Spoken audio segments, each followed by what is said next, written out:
Hey people, how you doing? Today I want to discuss Asian versus Oriental.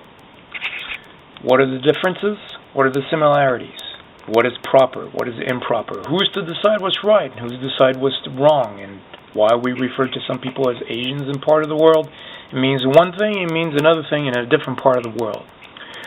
So, the continent of Asia basically is the largest in the world and has the largest human population as well. It's a conglomerate of races, languages, cultures, religions, nationalities. How do we identify an Asian? How can we avoid confusing the term Asian by race, or supposed race, as opposed to an inhabitant of Asia, the continent of Asia?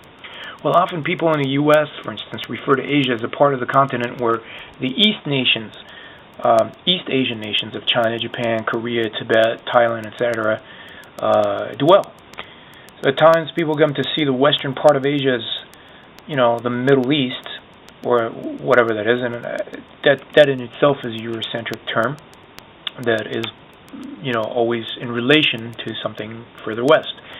So, people in Western Asia are usually referred to as part of the Middle East, to a point where at times I've heard people talk of Middle East and Asia as two different continents, when in fact the former is a part of the latter. So different countries have different meanings for the term Asian. And if you haven't traveled abroad, you can look it up online and see that, for instance, in the United States, an Asian refers to a person from East Asian nations, who is of the Mongoloid physical type. In the UK and some of its dominions or Commonwealth nations, Asians are usually the South Asians, or darker skinned people from the Indian subcontinent and its surrounding areas. Sri Lanka, Bangladesh, Pakistan, Burma, Nepal, and so forth. I remember when I was a child, for instance, a politically correct term was Oriental. Fewer people were going around saying, "Oh, look at the Mongoloid person." It's kind of phasing out, and so people were referring to, East Asians as Oriental. And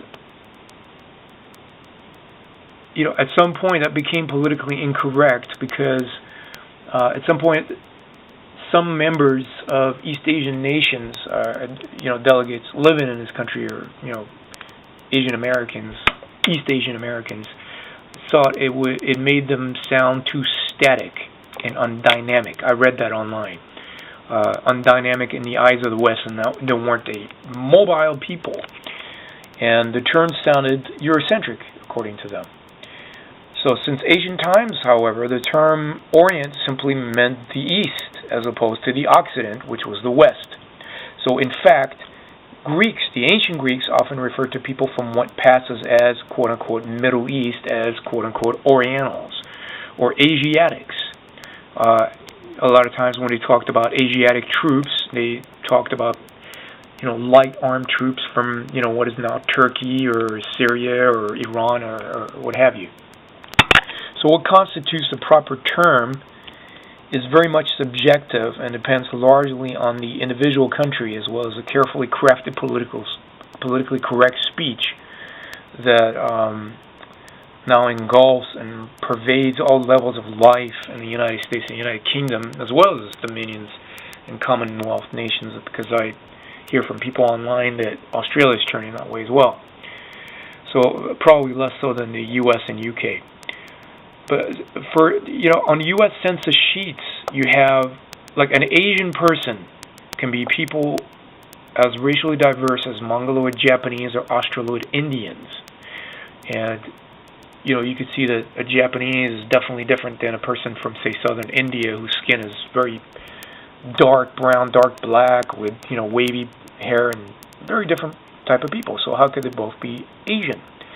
And this obviously makes no more sense than including, say, Algerians and Nigerians as members of the same race, or, African, as we can clearly distinguish between sub-Saharan Africans and North Africans who are Caucasian. So I personally get irritated at all the politically correct speech and left-wing media rant that dictates every few years to each new generation what is correct and incorrect terminology.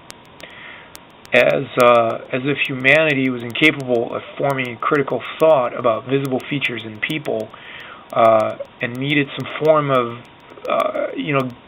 government assistance from Big Brother government network that tells us what is right and what is wrong to say, how you can say things and how you can't say things. That's thought control. It's mind control. While some argue that Oriental is offensive as a term, we have terms like Oriental studies in universities or Oriental rugs, which don't necessarily mean from East Asia, because a lot of them come from Iran, which is actually Western Asia, some from Central Asia, and so forth. But besides Oriental rugs, you also have terms such as the Pearl of the Orient or the Orient Express. So, what is an Oriental? In my mind, it's the same type of people that our predecessors and ancestors identified with until the politically correct left and interest groups decided that it was improper and you had to change the terminology. So in Asia, we have such diverse populations with racial types and skin tones ranging from very white as among many Kurds, or the Kalash of northern Pakistan and India, or the Wakhan Pamiris of Afghanistan and Tajikistan. The copper-complexioned people as among Arabs, Armenians, Persians, pale yellow among the southern Chinese and Japanese, dark brown among Pakistanis, to almost black among Australian populations in India, Sri Lanka, Bangladesh, the Andaman Islands, the Ayeta or Semang tribes of the Philippines, and native Malays, and Papuans of Indonesia. So these are all different people. So, some girl came up to me some time ago and said, hey, Bruce Lee was an Asian. Well, of course, he was born in China. But, it doesn't mean that, it doesn't talk about what race he is, in my mind. But to a lot of people, that automatically means almond eyes and, Asia, like Oriental looking, Mongoloid looking, Chinese looking, or Japanese looking. So, in conclusion, I'm basically saying all this because I advocate that people do their own research, decide for themselves what the proper terminology is or should be, and dare to discuss and question language.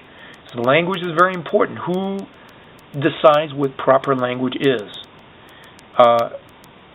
Like the late comedian and political activist that I used to love, George Carlin, used to say, language is a tool through which thoughts and free speech can be manipulated. And I'm paraphrasing because I'm sure he said it a different way. So, remember when he talked about how in World War I, we talked about shell shock, and then that became, eventually it evolved and it became post-traumatic stress disorder.